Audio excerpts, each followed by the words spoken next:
Well, I just got back from seeing an early viewing of the new Denis Villeneuve movie, Dune. And I gotta say, I had a great time with this movie and really enjoyed it. I've been a fan of this director since I saw his work on Arrival and Blade Runner 2049, and I really think this is an underrated director that deserves more work. First of all, this movie is visually stunning.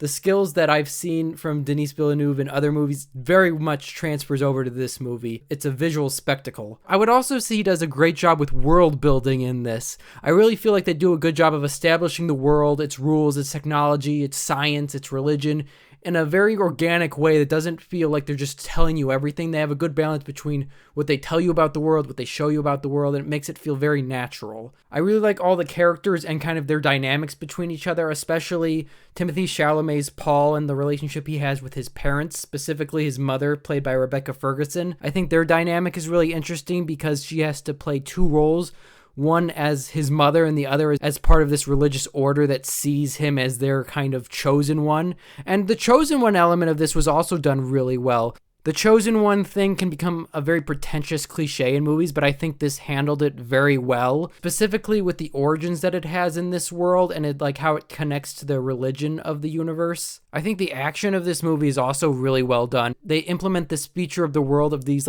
force field shields around them that you can only get through them with slow moves.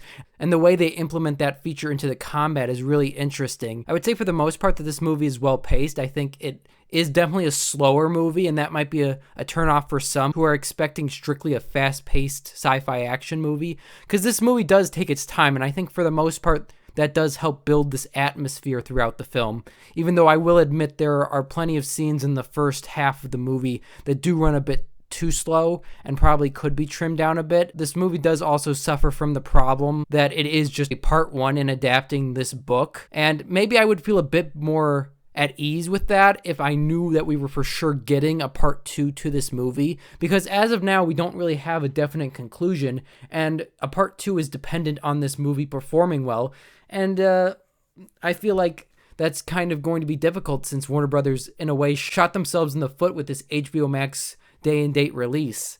And I think that's going to deeply hurt this movie's chances at the box office, which is a shame because I want to see what happens next and what the director has envisioned for the rest of this story, because this was my introduction to Dune. I had never watched the 80s movie. I'd never read the book. Everything I knew about this universe beforehand was just through cultural osmosis. So I'm curious what will happen next, but it really is all dependent on if this movie can do well, and I hope it does.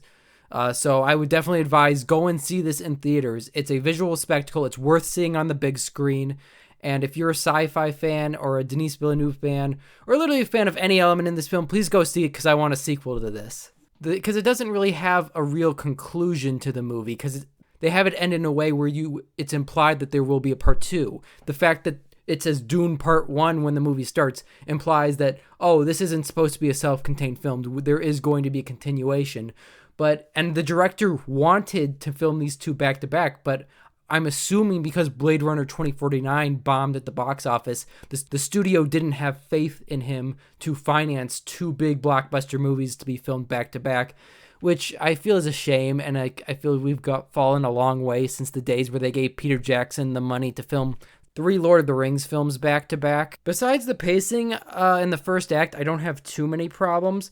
I kind of wish that Stellan Skarsgård's villain was in a bit more of it, because he's great when he's on screen, and it's another part of the movie where they take something that could be very stupid in principle, like he's this enormously fat man that uses technology to let him float in the air. It sounds very dumb in principle, but the way it's handled in the film and the way he performs it is just very menacing and creepy, and he does a great job in the role. But I feel like he just doesn't have enough screen time, as well as Dave Bautista's character, who has 2 scenes in the movie and doesn't really do all that much.